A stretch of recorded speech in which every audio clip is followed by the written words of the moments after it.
Egypt on a quest to break a code, which they thought hid the secret of the dark art of alchemy.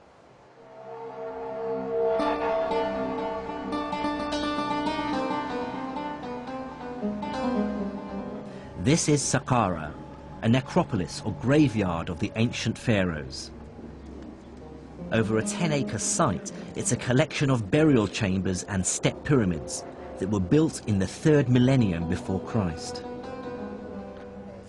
These are said to be among the oldest stone buildings in the world. Mind the step here? Archaeologist Dr. Okasha Al-Dali is my guide. He was about to reveal the most astonishing story of my journey so far. Oh, look at that. Like most people, I believed that Egyptian hieroglyphs had remained completely undeciphered until the 19th century. Then came the chance discovery of the famous Rosetta Stone. This stone had the same inscription written in both hieroglyphs and Greek. It provided the crucial clues which British and French scholars used to decipher the writing of ancient Egypt. That's the usual story one hears. But Dr. Al-Dali has made a discovery that dramatically alters it. He has recently unearthed a number of rare works by the Islamic scholar Ibn Wahshiyya. What he did was figure out a correspondence between hieroglyphs like these and letters in the Arabic alphabet. If you look here, for example, at Ibn Wahshiyya's manuscript, you see he's giving us the Egyptian hieroglyphic signs that have phonetic value underneath. Yes, and they have the phonetic value in Arabic underneath. So look very carefully at this one. He says "seen" underneath that seat. Yes. Now look at this seat here. That is S. That seat in Egyptian hieroglyphic is used for the sign S, "seen," which is what you see here, "seen." That is the name of the god Osiris. Osiris. Oh, with an S. That's the seed. This is the letter H. This one here. This is the ha. The water wave Water, right. is the letter N, or noon in Arabic. T and the letter F. These are all letters. These are all letters. But then he realized... But how did he decipher the hieroglyphs? The one good thing about the early Arab scholars was their ability to link ancient Egyptian language, to link it with their own contemporary Coptic. They realized that Coptic is nothing but the later stage of ancient Egyptian language.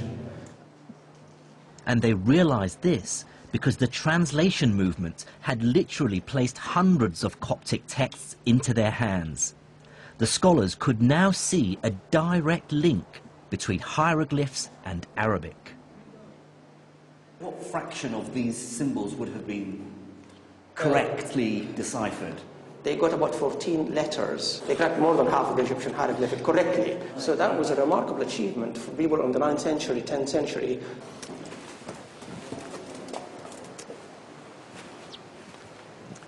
Well, that's probably the biggest revelation for me so far on my travels, that Egyptology didn't begin in the 19th century. Yet again, it seems that Islamic scholars actually cracked hieroglyphics, and they cracked it for strange reasons. They cracked it because they were interested in astrology and alchemy. Here is another example of this amazing translation movement. They weren't just translating Greek and Indian and Persian texts, they were translating Egyptian hieroglyphics as well. Absolutely incredible. With no qualms about the places or religions from which it came. Most intellectual traditions, including, if I may say so, our own, tend to work very hard to keep everybody else out. Whereas here we have an example of an enterprise which is desperate, curious, to turn itself into a net importer of intellectual product. And that's a very important lesson for the history of the sciences.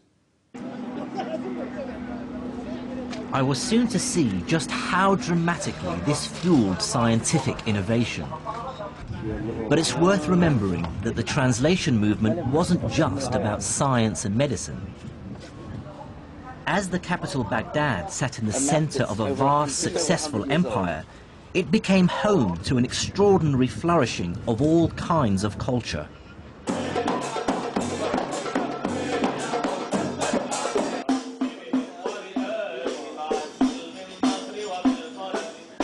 For this is the time described by 1001 Nights, of great and generous caliphs, magic carpets, great journeys, but also ambitious buildings, music, dance, storytellers and the arts.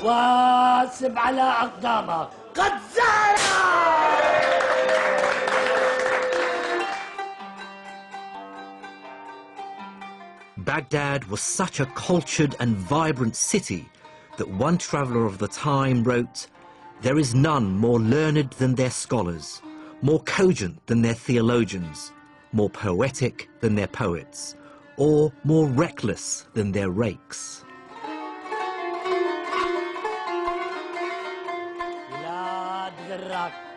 It really must have felt like Baghdad and the Arabic Empire were the world leaders in civilization and culture.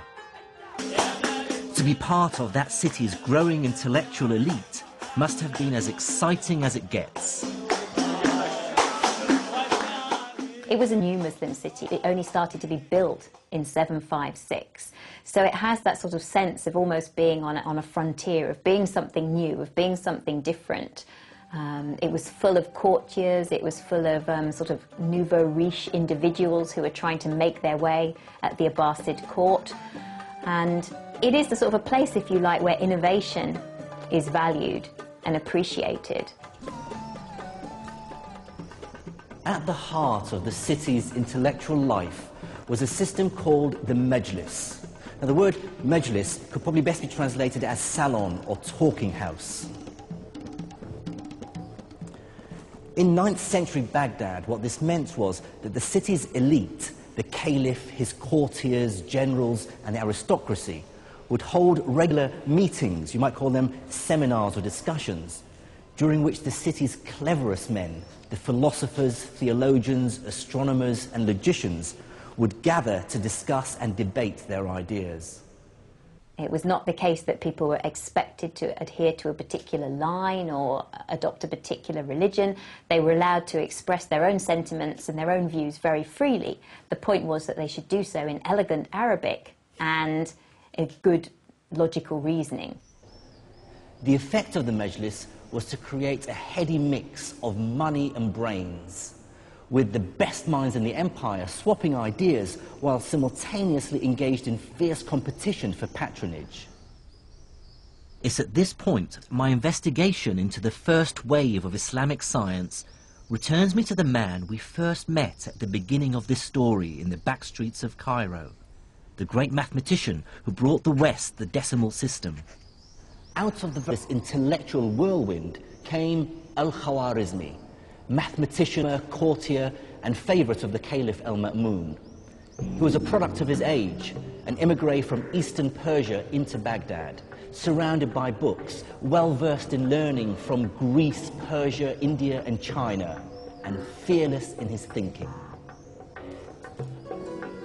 Al-Khwarizmi brought together two very different mathematical traditions and synthesized them into something new.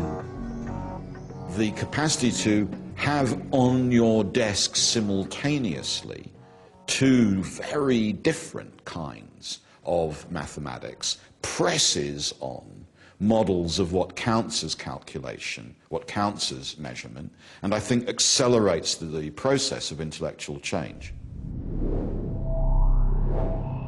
The first of these traditions came from the Greek-speaking world. Greek mathematics dealt mainly with geometry, the science of shapes like triangles, circles, and polygons, and how to calculate area and volume. The other great mathematical tradition Al-Khwarizmi inherited came from India. They'd invented the 10-symbol decimal system, which made calculating much simpler. Thanks to the translation movement, Al-Khwarizmi was in the astonishingly lucky position of having access to both Greek and Indian mathematical traditions. He was able to combine geometrical